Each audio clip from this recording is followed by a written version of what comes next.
Hola, buenas tardes. Mi nombre es Lucas Martín y hoy les vengo con una presentación sobre la psicología contemporánea para la materia de historia de la psicología. Vamos a empezar hablando sobre la psicología cognitiva, que ha sido una de las vertientes de la psicología, una de las más importantes y que ha tenido como objeto de estudio los procesos mentales que produce la mente humana ante la información que se recibe. Estos procesos mentales, llamados procesos cognitivos, influyen en aspectos básicos como la percepción, la atención y otros más elaborados como el pensamiento. En estos procesos los encontramos en cada actividad que realizamos y vamos a ver dos tipos de procesos cognitivos. Hay dos tipos de procesos cognitivos. Tenemos los básicos y los superiores. Entre los básicos vemos la sensopercepción, que es cuando el sistema procesa la información, el organismo capta sensaciones para luego darle sentido.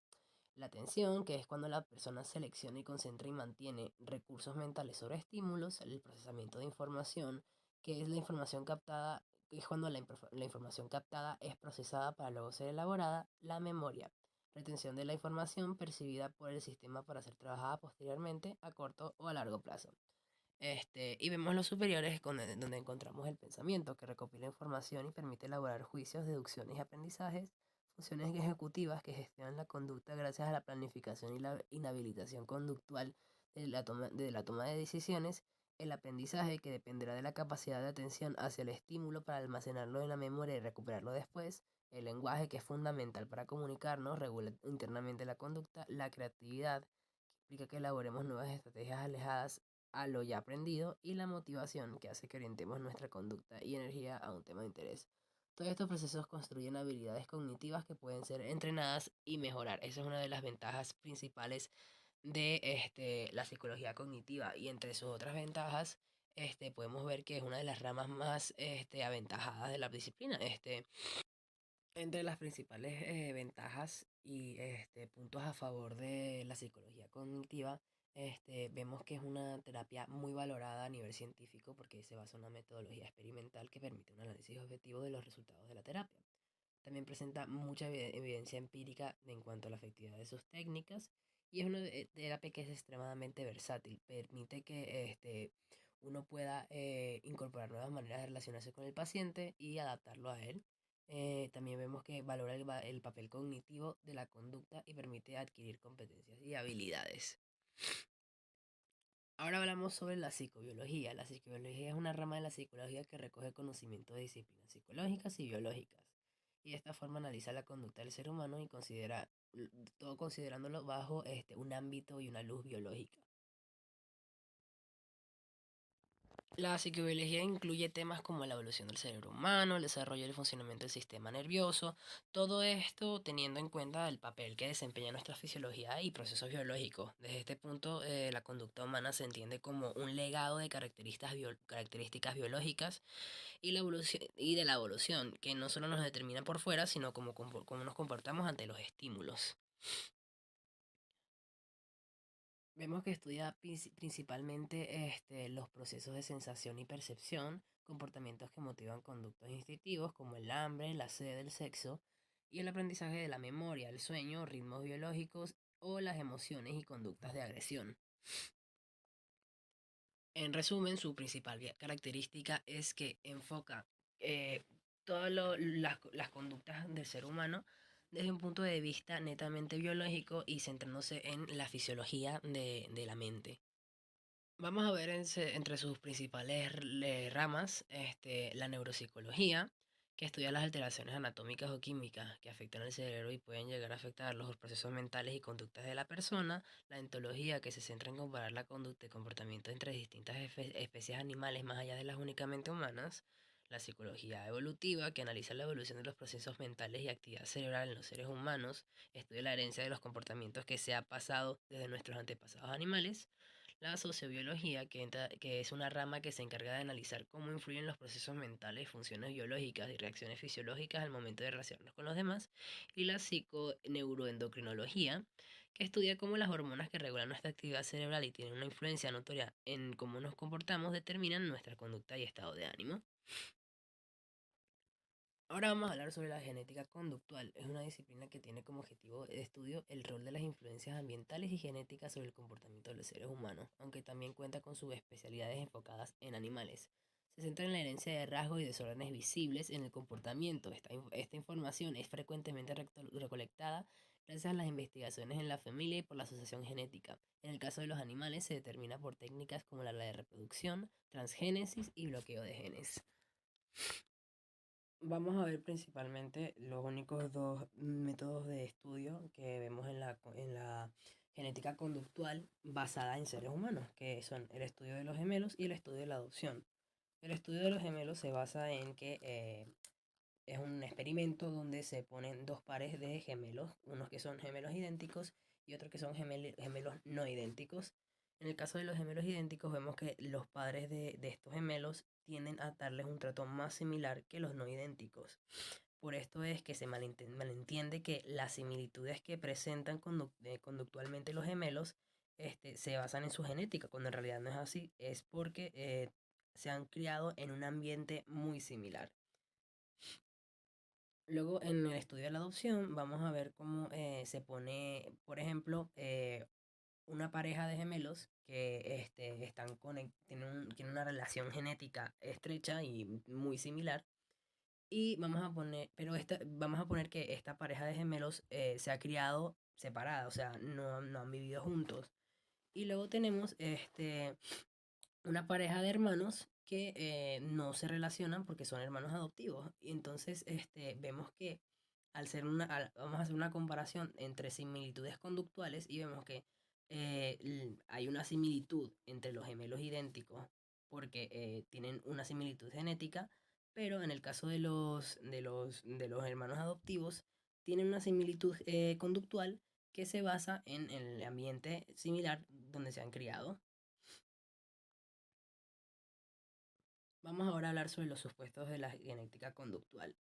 Vemos que el ambiente compartido genera similitudes conductuales en las personas, como habíamos hablado en el tema de el experimento de los hermanos adoptivos. Y vemos que hay una influencia entre la cantidad de genes comunes y la similitud de las características de la personalidad.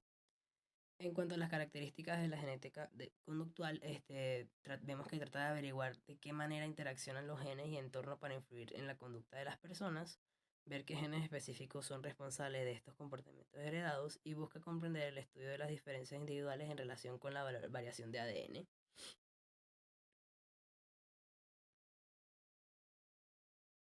Ahora vamos a hablar sobre 5 grandes mentes que influyeron en la psicología contemporánea.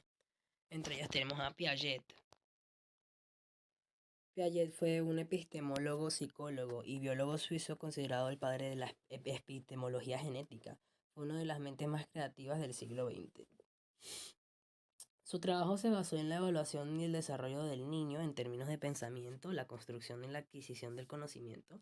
Incitaba un tipo de exploración activa que hace que los niños descubran sus propias limitaciones y busquen nuevos caminos para la solución de problemas. El conocimiento es construido por el niño a través de la interacción de sus estructuras mentales con el ambiente. El desarrollo intelectual consiste en una combinación de factores: maduración, experiencia física, interacción social y equilibrio. La importancia de Piaget en el ámbito pedagógico es muy considerable, dejando muchas enseñanzas a maestros que influyen en el desarrollo del currículum y la planeación de la práctica docente, una de ellas siendo la consideración del alumno como un ser individual, único y repetible. Luego tenemos a Pavlov, fue un fisiólogo y psicólogo ruso que aportó investigaciones pioneras en las que establecerían conceptos clave en la psicología. Es el padre del condicionamiento clásico, un proceso de aprendizaje por el cual mediante el estímulo no condicionado que produce efectos conocidos, se asocia un estímulo neutro hasta el punto en que este estímulo neutro llega a producir efectos similares en los del estímulo no condicionado. Este descubrimiento se convirtió en un gran aporte para la teoría del aprendizaje, ya que nos demuestra que el mecanismo más básico por el cual tanto personas como animales son capaces de entender las relaciones entre estímulos y de esta forma aprender nuevas respuestas. Aparte de este aporte, Pavlov no deja el legado de la teoría conductista, una corriente psicológica que pone un enfoque en la observación de la conducta animal y humana buscando establecer leyes comunes del comportamiento, siendo la teoría del condicionamiento clásico un concepto clave y punto de partida para John B. Watson, autor de esta teoría del conductismo. Ahora vamos a hablar sobre Skinner. Skinner fue un psicólogo y filósofo social, inventor y autor estadounidense que desarrolló un trabajo pionero que dio grandes aportes a la psicología experimental y defendió el conductismo creado por John B. Watson y que bebe directamente de la teoría de Pavlov. El mayor aporte y descubrimiento de Skinner pudo ser que encontró el modelamiento de la conducta, que se volvió base de la conducta operante como unidad de análisis y de la selección de las consecuencias como principio causal. Esto adquiere un significado revolucionario con Skinner. Vemos que al centrarse en el estudio del aprendizaje plantea un nuevo tipo de condicionamiento llamado operante o instrumental, que es diferente al clásico. Fue importante lo que propuso porque la psicología de esta forma dejaría de establecer, de enfocarse en la conducta que se llega a observar y sin hacer suposiciones sobre los procesos internos. El invento más conocido de Skinner fue la caja de Skinner, que se trataba de una jaula para ratas con una palanca diseñada para que fuese activada por el animal y de esta forma esta le proporcionaría alimento. Con este método la rata aprendería a accionar la palanca a cambio de una recompensa, siendo el refuerzo lo que permite el aprendizaje. Siguiente tenemos a Paul Ekman, que fue un psicólogo de origen estadounidense, pionero en el estudio de las emociones y la expresión facial. Además es conocido como uno de los psicólogos más influyentes del actual siglo. Entre sus aportes vemos sus investigaciones sobre la comunicación no verbal y cómo se centró en desarrollar técnicas para poder medir los movimientos faciales de forma objetiva y empírica. Gracias a esto se llegó a descubrir cómo a descubrir que el ser humano es capaz de generar cerca de 10.000 expresiones faciales, siendo solo una tercera parte de estas relevantes para la interpretación de emociones. Estos estudios son usados como referencia a la hora de detección de mentiras y la necesidad de análisis de comunicación no verbal.